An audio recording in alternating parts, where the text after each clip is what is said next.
Hello, everyone, and welcome to our Astro-Bash conference speaker interviews. As you may remember, Astro-Bash is happening from September 26th to 29th of 2024, live in person in Borrego Springs with Stephen Forrest and also our amazing guest today, Diea AnsZara. My name is Meghna Bhagat. I will be your host, and we will have a wonderful conversation with Diea. Hi, Diea. Hi, how are you doing this morning? I'm doing great. Thank you so much for being with us today. It's wonderful to see you. Yes, you too. Diea, I always like to begin the first question with people who've been to Astrobash. Why are you going back? Because it's an experience that I've never found anywhere else. I've been with Stephen Forrest with his AP program for a very long time, and it's evolved out of that and put on by students that were part of his AP program. So it has that same type of feel, which it's interesting. It's very Pluto oriented. Um, so it has that very cathartic and very intense, in-depth, intimate sharing kind of experience that you don't find in a lot of settings. So it feels like this big giant family kind of doing family therapy together. So for somebody who's new, if it feels kind of scary, like, oh my God, I don't know if I want to go to therapy, is it like you're forced into that or how does Oh it work? no, no, it's in the best way possible. It basically gives you the opportunity to maybe talk about things that you wouldn't have been comfortable talking about anywhere else. So it's more like things that you might not normally share or talk about, you feel comfortable with Yeah. is the big difference that I've found. So no, if you're more introverted and you don't want to put it all out there, that's fine. It's the whole thing is it's an atmosphere of welcoming and comfort and safety. Oh, I love that. That's such a beautiful way of putting it. As an AP student myself, I have always felt really welcomed also. It's wonderful. And we've never met at an AP, and we would still get to know each other and become good friends, hopefully, at a retreat. Right. Yeah, and I was part of Southern California, and I know there was also a Northern that was happening, and I think at one point he had other ones going on around. Yeah, I believe there was North Carolina and a bunch of other places. So, Jaya, Yeah. let me ask you why last year you were offered a speaking position, but you chose not to. You just wanted to attend as a participant. And this year you've taken the leap to speak. What is the difference? Um, well, the difference is a little bit being a bit more comfortable. Although I've always had horrible stage fright most of my life. So it's kind of that's the other thing is there's also always been the opportunity to push the limit of your comfort zone. And this, I figure, is the perfect place to do it. Yeah. And where I would also a very perfect place to start Hmm. because yeah, Stephen Forrest was my first mentor. Yeah, I know that mentors have been really important to you. Can you talk a little bit about how Stephen specifically influenced your work and your life, and then even some of your other mentors, if you'd like to talk about them? Sure. With Stephen, what's so wonderful about him is he is such a gentle, kind, compassionate individual. So there's that, feeling of safety. And also, I think he was the first one that really struck me as being extremely ethical, which I appreciate. And you'll hear various horror stories if you talk to different astrologers about readings they've had and or just other clients maybe that they talk about readings that they've had where that they were traumatized by. Um, so being very aware and conscious of the people you're talking to and how you're talking to them is important. And that really came across with Stephen. And also, I'm not sure that that's something you'd get out of a book because, I mean, books can talk about ethics, but having a person live in front of you and watching Stephen the way he interacts, that gives the level that you just wouldn't get out of a book. Yeah, I agree. I agree. I learned more in one AP than I did in even reading a bunch of Stephen's books myself, because what happens in those groups with the booklets where we get each other's charts, the meals that we always share, which is exactly what's going to happen at Astro-Bash, we just Mhm. get to sit there and really get to know each other. And there's an atmosphere of exactly what you said, welcome and safety and confidentiality and a warmth that just envelops you almost from the first day. Yes, yeah, exactly. That's really at the heart of why I will keep going back. I love to hear that. Can you talk a little bit more about what your astrological journey has been? Because I know that you did astrology a whole Saturn cycle ago, and then you stopped, and then Saturn came back to where it was, and here you've begun again when it came back to Pisces. Yes. Yeah, so I mean, a lot of that was very karmically related and my own personal traumas and issues. And I have Pluto in the ninth. So yeah, I had a lot of issues around beliefs and religion. And I was like a magnet for people that wanted to attack beliefs. It was kind of wild because I mean, even as a child, I would have kids tell me they couldn't play with me because I wasn't a Christian. Um, yeah, no, it was kind of bizarre, but looking at my chart, it's like, yeah, and also South Node in the 12th, in Sag. So yeah, that whole religious thing and being attacked then for being an astrologer and being called a devil worshiper because of astrology and all the things. But then also I realized a very deep internal part of me that needed to go through that and come to terms with it and kind of find myself. Um, and it's interesting because then once I went through that process, it completely stopped. I'm no longer that like belief spiritual attack magnet that I used to be. Um, so that's also why evolutionary astrology really spoke to me because with Pluto in the nodes, it's like, yeah, this is a big part of my life and what I'm going through. And then there was also um, a part, probably the older astrologers might be familiar with it, but this kind of spiritual thought that you shouldn't charge money for helping people, particularly if there's like a psychic element to it, that it's, this kind of gift that should be shared. So I also had conflicts around that in charging money as an astrologer. Um, so there was a whole lot of things that I needed to kind of work through and be comfortable with. Wow, it sounds like you did some really deep and incredibly beautiful work that's changed the way that life is interacting with you as a result of your inner work. Can you talk a little bit more about how that informs your practice now that you're beginning again? Well, I realized that, well, I've always known, but it's more hit more to home.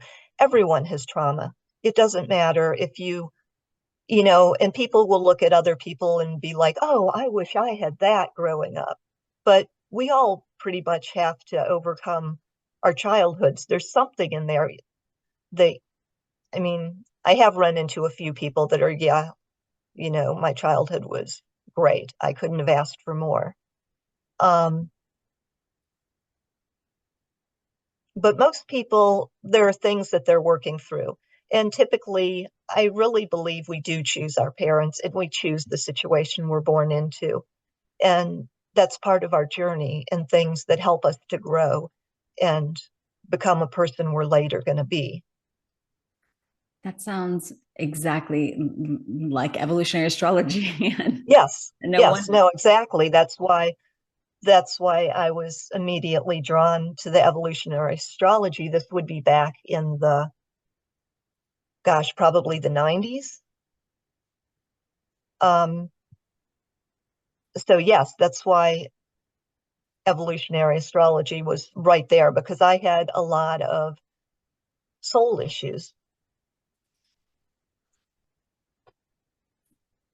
Yeah, thank you for More. sharing a part of your journey, Diea. I'm curious now that you are out there and you are just beginning your practice again, what do you bring to your clients? What do you offer to the people who are going to come and sit with you and share their stories? Well, basically, what I hope to do is meet them where they're at. So my focus is on whatever they need. And so if I see something in their chart, I'm not going to bring it up unless it's something that they've brought up first. So I'm very client centered. And that I've learned from Will Morris, who has also been a mentor for me, um, is do what the client wants, help them with what they're asking for. And if you think maybe, well, what they need is blah, blah, blah, no, don't go there until they're ready to go there. That's a beautiful, it almost sounds like permission astrology. Yes, yes, consent is a huge thing. Yeah, So, yes, if someone is coming to you, why are they coming to you? And what is it that they hope to answer or experience? And that's what I hope to answer for them. that's beautiful. What about, I know you're getting started again, but what's something a client has said to you about your own work and how you've served them through a reading or through a consultation that you're most proud of? Oh, oh gosh, there's two that I kind of think of, one from way back in the day, and then one from more recently. The one more recently was just being an instrument to help her change. She had wanted to change and was feeling very stuck. And that's the wonderful thing that astrology can do, is help you be reintroduced to yourself. Because a lot of times in this world, there's all this pressure to be all sorts of things to everyone, and from work to partners to family to acquaintances. It's like everyone wants you to be a lot of times something you're not. So it's very easy to lose yourself. So with her, it was like a lot of heavy grounding into her own being. And then once that was done, she was able to make the changes that she needed. And it happened, actually, I was really shocked how fast it happened. Like in a matter of 2 weeks, she's changed her job, decided to move, and just made some like really major changes.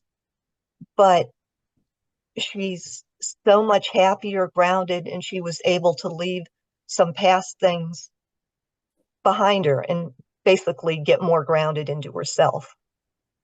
And then one from way back when, which is like an astrological horror story, it was um, a friend. This was actually when I don't even know that I was actually practicing yet. At that point, it was more talking with some other friends that were interested in astrology, and a mutual friend. This other person tells her, "Oh, you need to get your affairs in order. You're going to be dead in a year and a half." Oh my goodness.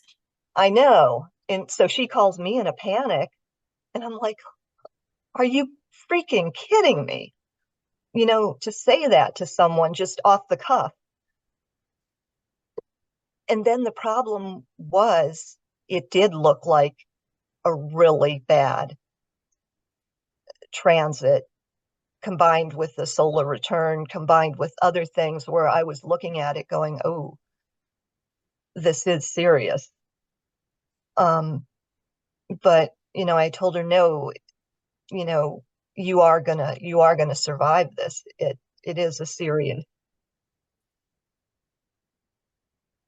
something that's going to be happening. Um, and it'll be an important, part of your life for you to experience and go through it. And then I think it was probably, God, I don't even know, it was probably 5 or more years later that she came back to me and said, thank you. You were right. What happened was I had an allergic reaction. Luckily, it was at the hospital, went into anaphylaxis and ended up in a medical coma for like a couple weeks. So she did have a near-death experience. But she survived it, and it did alter her life in many ways. But the main thing with that is, well, yeah, I guess the question that I should have asked was, how does she feel being told that beforehand? Was that, did that make it worse or did it make it better? Like, did that help in some way? I don't know, because yeah, there's some things we'll never have answers to. Yeah. Well, I imagine hearing that you're going to die versus something serious and challenging is arriving, and prepare yourself for it and use it as an opportunity for growth, or, whatever you might have counseled her to do. The fact that she came back to you, I mean, what a great testament. And thank you for sharing those. I think that's a really big piece, tying back to what you talked about earlier about the ethical ways of consulting with people, and specifically how Stephen has taught all of his students how to. Right. Yeah, because that should never. Yeah. Yeah. The first seminar, the first AP I went to was called Sex, Death, and the Occult. And we Oh, definitely yes, I I remember definitely, that one. yeah, it was a very popular one. I think he had it on repeat a few times. And we talked a lot about death, but also we talked a lot about how to counsel people when we see heavy signatures in the chart, which are very eighth house related. And yeah. Yes, because I think that's also a very valid thing with evolutionary astrology is people who have terminal illnesses, being able to help them through the process. That's something, well, particularly in US society, isn't really talked about. It's like death. Oh no, don't talk about that. It's like, Right. um, but I think if you're actually in that situation, it's something you may very well really need to talk about. Yeah.